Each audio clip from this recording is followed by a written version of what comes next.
में तक पार्टी के कार्यकर्ता रहे, अब ठीक है पार्टी आपने छोड़कर एक नई पार्टी जुड़े हैं। उस पार्टी के जो प्रमुख नेता हैं वो जेल से भी बाहर निकले हैं, उन्होंने अपना इस्तीफा भी दिया और उन्होंने कहा कि मैं अपनी ईमानदारी को साबित करूंगा चुनाव में।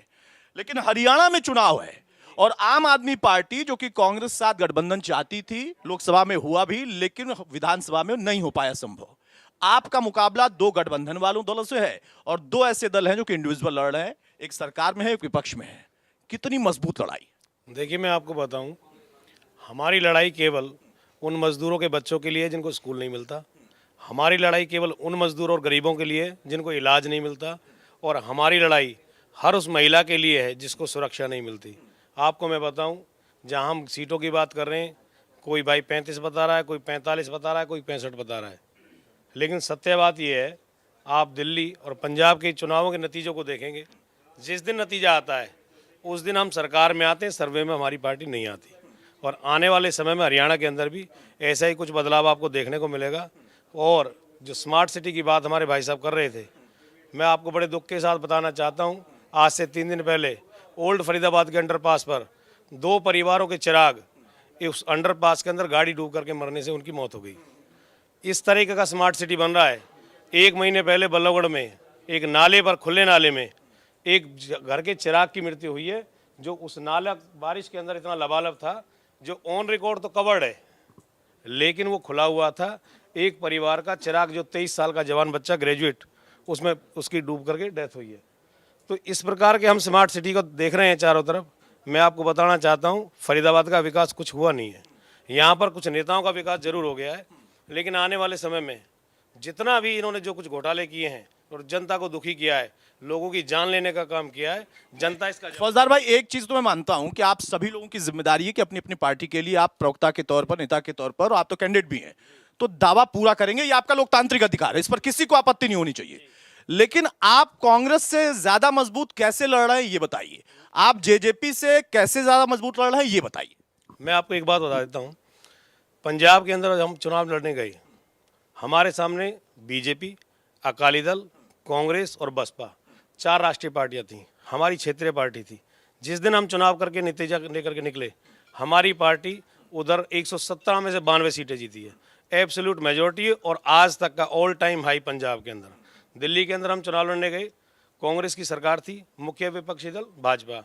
हमारी पार्टी 0 से शुरू होती है और जब 70 में से रिजल्ट आया, हमारी 67, कांग्रेस 0, आज भी 0 है, भाजपा 3 पे आई, आज 8 तक पहुंची है। मैं आपको बताना चाहता हूं, हमारी पार्टी केवल गरीब मजदूर और इस जनता के लिए काम करने वाली पार्टी है। आने वाले समय में हरियाणा के अंदर के जो नतीजे आपको देखने को मिलेंगे, मतलब मैं मोटा मोटा ये समझूं कि आप पंजाब और दिल्ली में जो काम कर रहे हैं उसके आधार पर अपना जीत दावा इसका कर रहे हैं। एक छोटा सा जवाब मेरा सा मैं आपसे ले लूं, उसके बाद मैं जनता के बीच में जाऊंगा। भाई, सभी लड़ रहे हैं, सब मजबूत लड़ रहे हैं, लेकिन सब आपको ही हराने के लिए लड़ रहे हैं। और ताऊ का तो जो दावा है बहुत खतरनाक है, वो कह रहे हैं कि इस बार सबको पीछे पीछे उन्हीं के आना पड़ेगा। 27 सीटें, 10 में तो आपके साथ उन्होंने सत्ता चलाई, अब कह रहे हैं 27 लाकर सबको आपने पीछे ले आएंगे। अतुल जी, इन दोनों साथियों के लिए, आप पार्टी के भी और जेजेपी के भी हमारे साथी के लिए 2 पंक्तियां कहना चाहूँगा कि पल्ले नहीं है दाने, अम्मा चली भुनाने, तुम्हारे पाँव के नीचे जमीन नहीं, और कमाल यह है कि फिर भी तुम्हें यकीन नहीं। जिस पार्टी की रविंद्र जी बहुत बड़ी बड़ी बात कर रहे थे, उस मैं वही आपको बता रहा हूँ कि इन पार्टियों का हरियाणा प्रदेश के अंदर कोई अस्तित्व नहीं है। ये आप पार्टी कल 5 सीटें मांग रही थी कांग्रेस पार्टी से कि हमें 5 सीटें दे दो, हम 5 सीटों पे भी संतुष्ट है हरियाणा में चुनाव लड़ने के लिए। अब कांग्रेस ने इनको 5 सीटें भी नहीं दी, तो बेचारों को लड़ना पड़ा।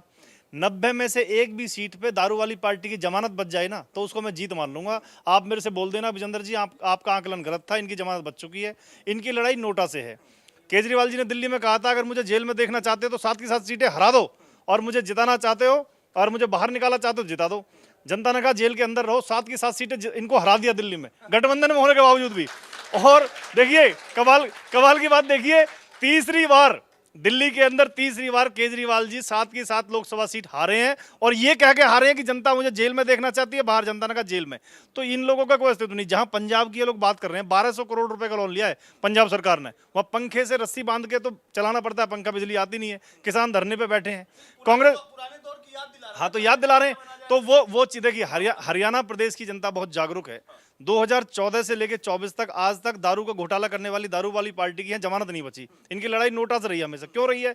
क्योंकि एसवाईएल का पानी हमें देते नहीं, जिस दिन पंजाब में सरकार बनी पहला डिसीजन हुआ चंडीगढ़ से हमसे हड़पना चाहते हैं, तो इन लोगों का हरियाणा में कोई झूठ और मुफ्तखोरी की राजनीति हरियाणा में नहीं चलती। ठीक है, मैं आऊंगा आपसे भी जवाब लूंगा, लेकिन अब जरा जनता की बारी है कि करके मुद्दे ले लेते हैं। मैं ये कहूंगा कि जो लोग हैं वो चाहे किसी पार्टी से जुड़े हों, किसी का समर्थन भी करते हो, लेकिन मुद्दों पर चर्चा करेंगे कि फरीदाबाद के मुद्दे क्या हैं जो सत्ता में रहते हुए बीजेपी ने या जजपा के साथ रहकर सत्ता में रहते हुए उस पर काम किया, और कौन से मुद्दे हैं जो अभी बाकी हैं।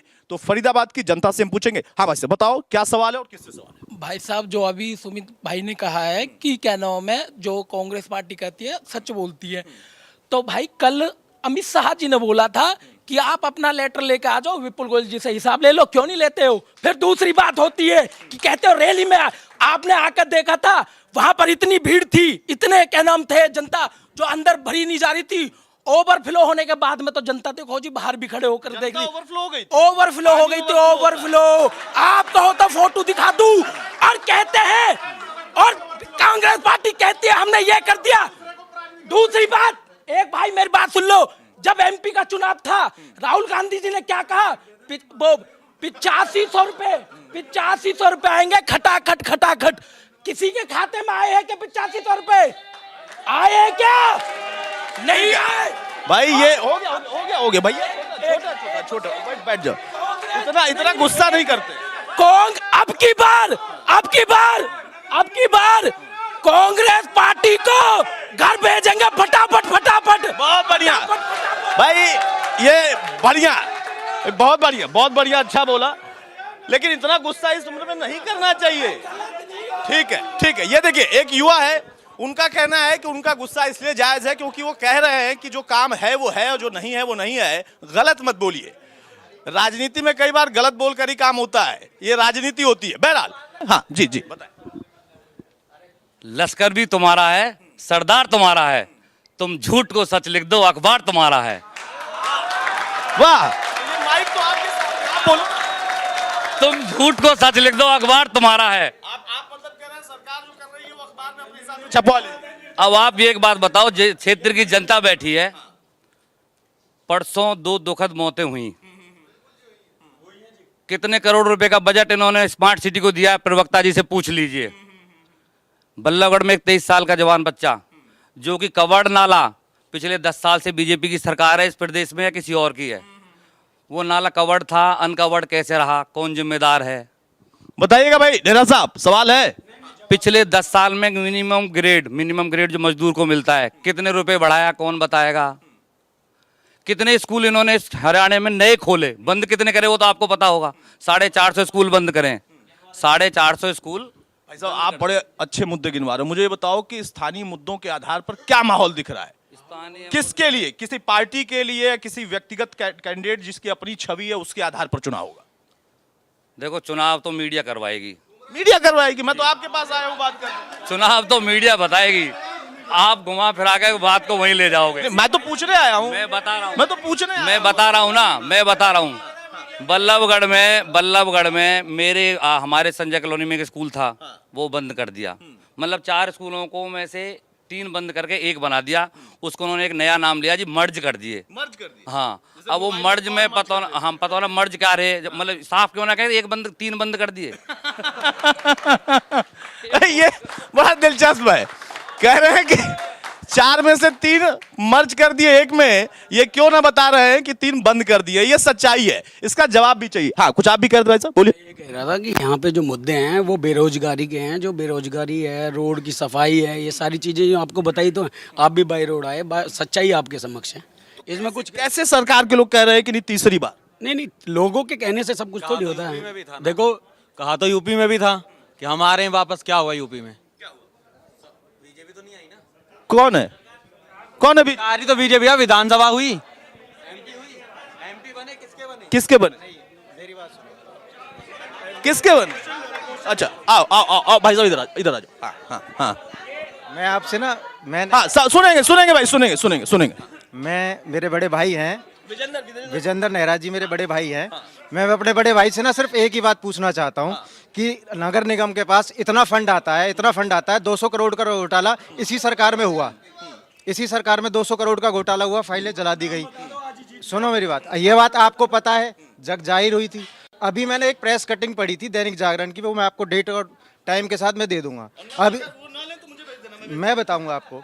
अभी हमारे नगर निगम ने क्या किया है कि आवारा जो पशु हैं उनको उठाने के लिए नगर निगम ने एक प्राइवेट कंपनी को ठेका दिया है। उसमें 1052 रुपये पर पशु के हिसाब से पे करेगी। उसमें करोड़ों का घोटाला होगा। आप मेरे साथ पूरे फरीदाबाद में चले। जवाब लेता हूँ इसका जवाब लेता हूँ, इसका जवाब लेता हूँ। नेहरा साहब बताइए भाई, बहुत सारे मुद्दे हैं। अतुल जी देखिए, हमारी सरकार ने बहुत काम किया है, लेकिन हम ये दावा कभी नहीं करते, अतुल जी हम ये दावा कभी नहीं करते कि समस्या सारी खत्म हो गई है या हमने सारा ही काम कंप्लीट कर दिया है। हम ये कह रहे हैं हमने बहुत सारा काम किया है। जो काम बचा हुआ है, तीसरी बार में जनता आशीर्वाद देगी तो उस काम को भी करेंगे। जहाँ तक पानी का विषय था, दुनिया का चाहे विकसित देश है अमेरिका, जिस तरह से लगातार बारिश हो रही है, जब तेज बारिश होती है तो एक बार पानी भरता है और 72 घंटे में अगर वो पानी निकल जाए तो उसको आदर्श स्थिति माना जाता है कि 72 घंटे में पानी निकल गया। आज फरीदाबाद के अंदर लगभग 200 करोड़ रुपए की लागत से सारी सड़कें हमने बनाई है। आज फरीदाबाद में आप निकल जाओ, एक भी सड़क आपको टूटी हुई नहीं मिलेगी। सारी सड़कें हमने नए सिरे से बनाने का काम किया है। 182 महाविद्यालय हमने बनाए हैं जिसमें महिलाओं के ज़्यादा हैं। हर जिले के अंदर मेडिकल कॉलेज हमारी सरकार बना रही है। हर जिले के अंदर हमने नए स्कूल खोलने का काम किया है। हमने जो टीचर थे उनको पक्का करने का काम किया है। अभी 1,20,000 जो हमारे जो अभी कौशल रोजगार वाले थे उनको भी हमारी सरकार ने 58 साल तक के लिए स्थायी नौकरी देने का काम किया है। 5 लाख, मतलब आपको भरोसा है अपने काम पर? 100% भरोसा। ठीक है, आ रहा हूं एक एक करके। हाँ, डॉक्टर साहब, भाई वो कह रहे थे कि आपकी जमानत भी नहीं बची। ऐसा है, मैं आपको बताना चाहता हूं, कभी बीजेपी भी 2 सांसदों की बिल्कुल सही थी और उस समय ये अटल बिहारी वाजपेयी जी, लाल कृष्ण आडवाणी जी नेता होते थे बीजेपी के, वो चौधरी देवीलाल के पीछे पीछे घूमते थे और हमने इनको सरकार में रखा और इनको पूरा मान सम्मान दिया। जब से चौधरी देवीलाल के साथ लगे तभी इनका ग्राफ बढ़ना शुरू हुआ। और आज जो कुछ भी है ना, तो मैं ये इस बात को पूरे उसके साथ करता हूँ, सबूतों के साथ। आज जो कुछ भी चौधरी देवीलाल परिवार की वजह से है और इनका खात्मा हो जाएगा। अब इनका खात्मा हो जाएगा। आने वाली सरकार दुष्यंत चौटाला के नेतृत्व में बनेगी और कोई नहीं पूछेगा इनको। परिवार क्यों तोड़ दिया? परिवार ये तो सबके परिवार टूटते हैं। क्या हमारे परिवार नहीं टूटे हैं? हम भाई अलग नहीं हुए? क्या भाई अलग नहीं हुए? ये तो राजनीति में होता रहता है। लेकिन जो भी कुछ सही है चौधरी देवीलाल परिवार की वजह से, चौधरी देवीलाल परिवार के साथ कोई नहीं। अब इनको जो है ना कोई नहीं पूछेगा। आने वाला समय ठीक है, भाजपा के लिए बहुत भयंकर है, बहुत भयंकर है। और 6 महीने के अंदर सेंटर की सरकार गिर जाएगी। 6 महीने में दुष्यंत चौटाला जी सीएम बनेंगे, 6 महीने के अंदर ये सरकार गिरा देंगे। तो वहाँ पीएम कौन बनेगा? कौन पीएम? जो ना दुष्यंत चौटाला जी बनाएंगे, वो भी दुष्यंत चौटाला जी बना देंगे। सुमित भाई, बड़े बड़े बड़े दावे भाई, इतना बड़ा दावा तो कांग्रेस भी नहीं कर पाए। देखिए सबसे पहले तो मैं आगे जो सबसे आगे फ्रंट की रो में ये जो 7-8 मेरी परम सम्मानित बीजेपी की महिलाएं बैठी हैं, मैं इनसे बोलूंगा, अगर सच बोलूं तो आप बीच में मत बोलिए। तो हमारे पीछे सारे कांग्रेस भाई भी बैठे और बैठे, वो भी आगे आ जाएंगे।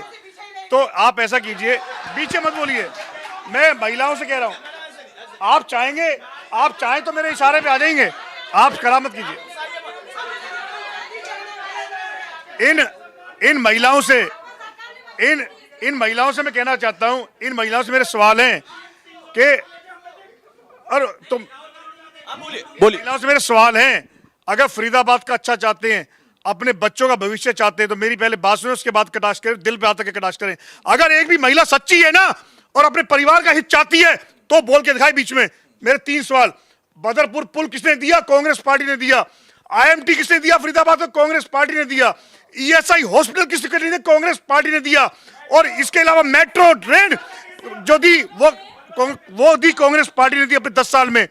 पिछले 10 साल से बीजेपी हरियाणा में है। मुझे बताएं, पिछले 10 साल में क्या मेट्रो का 1 इंच भी खंभा आगे बढ़ा? क्या बदरपुर के अलावा कोई और बड़ा पुल बना? क्या IMT के अलावा कोई और इंडस्ट्रियल एरिया बना? क्या ESI के बराबर का कोई और छोटा हॉस्पिटल भी बना? लेकिन ये महिलाएं बीजेपी के उसके जो उनके शिकार हैं, जो कहते हैं ना अंधभगत हैं, इन्हें ये नहीं पता कि इनके बच्चों का भविष्य, इनका भविष्य अगर कोई ठीक कर सकता केवल कांग्रेस पार्टी कर सकती है। जवाब ले मैडम। भैया बदरपुर का अगर पुल बना तो हमारे राज्य में बना, और उसके बाद आप यहाँ से लेकर आगरा तक आप शुरू करें एनएचपीसी का, मेवला का, बड़खेल का, ओल्ड फरीदाबाद का, बल्लभगढ़ का, झाड़ सैतली का, उसके बाद पलवल का, इतना बड़ा आगरा का, मुनकटी का, सारे के सारे पुल हमारी भाजपा सरकार में बने हैं। और दोनों तरफ से हाईवे, चार हाईवे फरीदाबाद को बीजेपी सरकार ने दिए। 3 महिला थाने बीजेपी के समय में बने। महिलाओं की सुरक्षा, महिला महाविद्यालय बीजेपी की सरकार में बने। और बताओ बीजेपी की सरकार ने क्या क्या नहीं। ठीक बात है भाई, बीजेपी की सरकार, बीजेपी आ रहा हूं, बीजेपी की सरकार। एक मिनट, अरे भाई ऐसा नहीं। अरे चाचा हो गया। ये देखिए, जब आप जनता के बीच में जाते हैं तो कुछ ऐसा ही लगता है। जो अभी इस वक्त की तस्वीर है वो कुछ वैसे ही है। मौजूदा दौर में यहाँ पर प्रश्न यही था कि आखिर कैसे लोगों का जुड़ाव किसी से हो पाए। ठीक है, एक एक करके भाई, जो समर्थक हैं किसी भी पार्टी के वो नाराज होते हैं। मेरा ये कहना है कि सुमित गौड़ ने बहुत बड़ी बात कही। उन्होंने कहा कि जो आप कह रही हैं, आप लोग अपने बच्चों का भविष्य नहीं देख रही हैं। ऐसा क्यों? देखिए पहले तो आप हमें ये बताइए कि कांग्रेस की जो महिलाएं हैं उनका कौन सा भविष्य गढ़ा है इन्होंने। हमने 50% पंचायत में मिला, 33% आरक्षण लेकर हम संसद तक पहुंचा रहे हैं हमें मोदी जी। दूसरी बात, इन्होंने हमें ये कहा कि ये नई महिलाएं हैं। हम वो महिलाएं हैं जिन्होंने 70 साल के राज को उखाड़ कर फेंक दिया। दूसरी बात, इन्होंने क्या कहा कि ये योजना हमारी, वो योजना हमारी।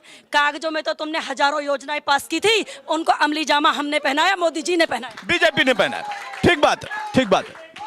फौजदार भाई देखिए, बड़ी दिलचस्प लड़ाई है। इसमें कुछ समर्थक भी होते हैं और कुछ नहीं भी होते हैं, लेकिन जनता क्या ऐसे ही विचारों में बटी हुई है? कोई बीजेपी का है, कोई कांग्रेस का है। सुमित भाई जरा अपील कर दे। एक मेरी बड़ी बहन ने एक बात बोली कि हमारी बड़ी बहन ने एक सवाल किया अभी हमारे साथी से कि परिवार को क्यों छोड़ा। जो परिवार को छोड़ने का सवाल कर रहे हैं, पहले अपने मुखिया की तरफ देखें। सबसे पहले परिवार हमारे प्रधानमंत्री ने स्वयं छोड़ रखा है। तो वो देवीलाल जी वाले परिवार की कोई बात थी, मैं उसका जवाब दे रहा हूँ। दूसरी चीज, ना शिकायत उनके खिलाफ भी नहीं है मैडम, ये बात मत बोलिए। वो उनका मुद्दों पर आइए, निजी मामलों। और बाकी मुद्दे की बात करूं, मुझे इस बात का जवाब दें, मजदूरों के लिए न्यूनतम मजदूरी पिछले 10 साल में कितने रुपए बढ़ी, ये बता दीजिए। आज दिल्ली के अंदर 17,470 रुपए न्यूनतम मजदूरी है, हरियाणा के अंदर 10,700 कुछ है। इतना बड़ा अंतर, 7,000 रुपए मजदूर की मजदूरी में अंतर है महीने की में। इसको विकास मानते हो? 17,500 रुपए को मजदूर विकास मानते हो? आप मानिए इस बात को।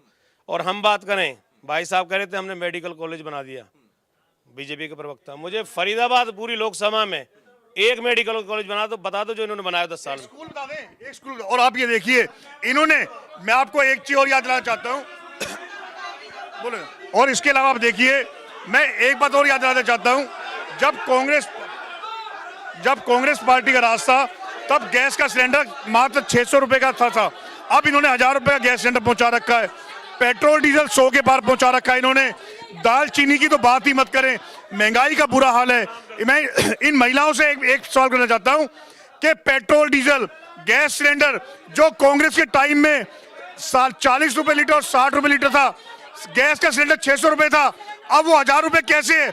अब महंगाई बेकाबू कैसे है? जवाब दीजिए भाई, नेहरा साहब जवाब। अतुल जी सुनिए। अतुल जी, मेडिकल कॉलेज का विषय आया।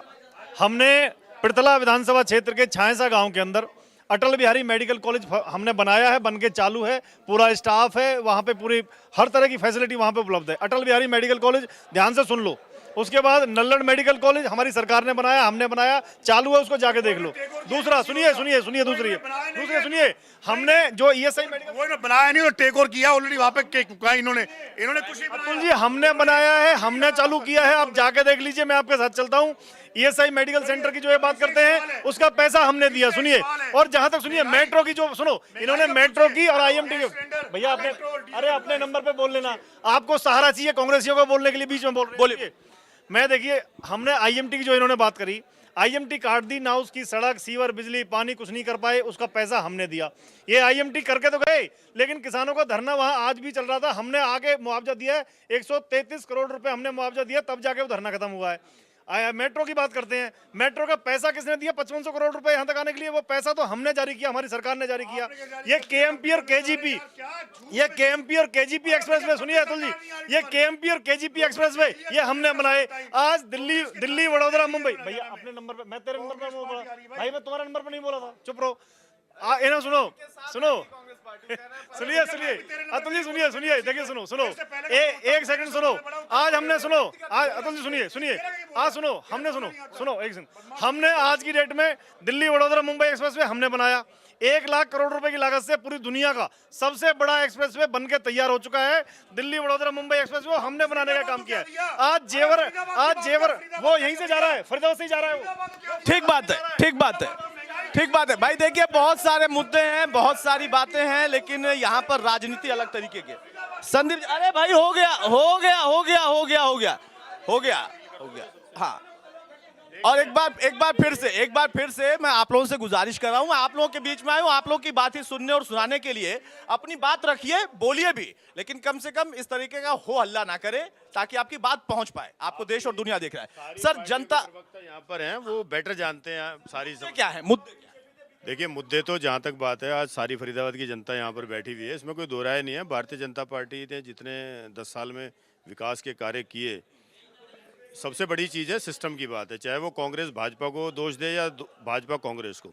जब हम बात करते हैं पिछले 10 साल की, तो उससे पिछले कई दशकों तक कांग्रेस ने और अन्य पार्टियों ने हरियाणा में राज किया। क्या उस समय ऐसी व्यवस्था कायम नहीं की गई कि जिसका लाभ जनता को मिल सकता था? आज ओल्ड अंडरपास की बात करते हैं, उससे भी पुराना एक एनएचपीसी का अंडरपास यहाँ पर बना हुआ है, जिसमें आए दिन पानी भरता रहता है। मतलब आप ये कह रहे हो कि कांग्रेस के दौर में कांग्रेस ने भी काम किया, बीजेपी के दौर में बीजेपी ने भी काम किया, कर रहे हैं, तुलना उसकी की जा सकती है कि कमियां ज्यादा? बिल्कुल, सबसे अच्छी जरूरत की बात यह है कि क्या किसी ने कोई ऐसा काम किया था कांग्रेस के टाइम पे जिसको बीजेपी ने आज खराब कर दिया? आप इस मुद्दों पे बात करो। क्या कोई ऐसा काम ऐसा था कि कांग्रेस ने अच्छा किया, उसको भाजपा ने होने नहीं दिया? उस मुद्दे पे बात करो। इन विषयों पर किसी के पास कहने के लिए कुछ है नहीं। हम केवल बात करते हैं पार्टियों को एक दूसरे को दोष देने की, जबकि समस्या इस बात की है कि सिस्टम को सुधार करके एक व्यवस्था हम अच्छी बनाएं। व्यवस्था बनानी चाहिए, ठीक है। अब इस बार चुनाव में होगा क्या? हाँ, कुछ कह रहे थे सर आप? भाई बड़ी नाराजगी है लोगों में एक दूसरे के प्रति, मुद्दों इधर देखिए, इधर कैमरा इधर है सर। सुमित जी कह रहे थे कि एक भी स्कूल या कॉलेज नहीं बनवाया। ये बल्लभगढ़ जाएं, सुषमा स्वराज कॉलेज, वो कहाँ पे बना हुआ है? वो किसने बनवाया? कांग्रेस ने बनवाया क्या? 3 सेक्टर में स्कूल बनवाया, वो किसने बनवाया? कांग्रेस ने बनवाया क्या? मतलब झूठ की राजनीति ना करें, तथ्यों पे बात करें, तथ्यहीन राजनीति ना करें। भाई तथ्यों की बात करें, क्योंकि जनता जनार्दन सब जानती है। और उसमें आप देखिए, हो सकता है कि यहाँ पर कुछ बैठे हुए लोग कांग्रेस के समर्थन में हो, कुछ बीजेपी के समर्थन में हो। अच्छा, आप तो अलग वाले हैं। हाँ, आप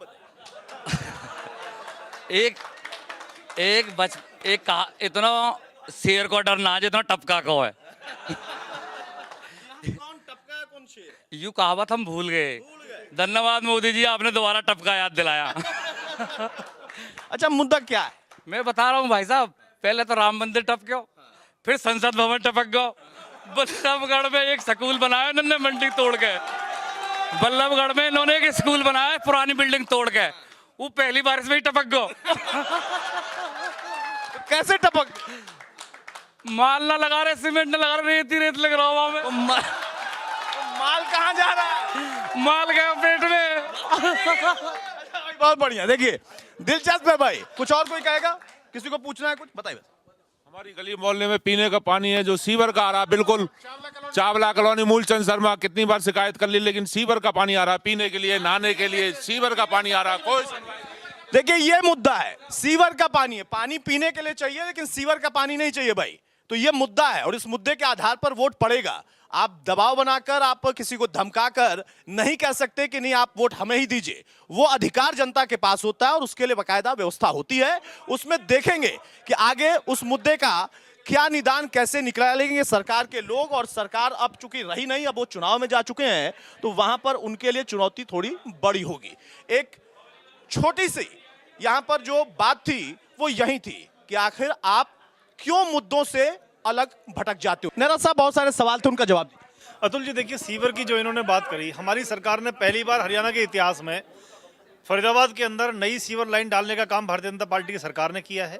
पहले यहाँ पे जो पूर्व में उद्योग मंत्री रहे श्री विपुल गोयल जी, उन्होंने लगभग 150 करोड़ रुपए की लागत से सेक्टरों में और कॉलोनियों में, भारत कॉलोनी के एरिया में नई सीवर लाइन डालने का काम हमारी सरकार ने किया।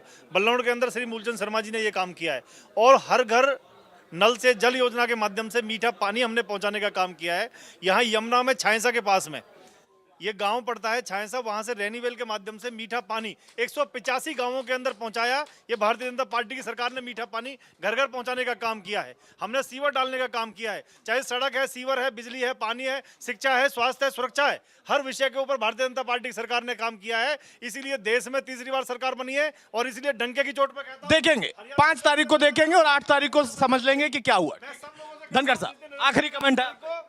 आप मिठाई खिलाएंगे, आपको भारतीय जनता पार्टी की सरकार बनेगी। जननायक जनता पार्टी के नेता दुष्यंत चौटाला जी के द्वारा किए गए कार्यों के आधार पर हम चुनावी मैदान में जा रहे हैं।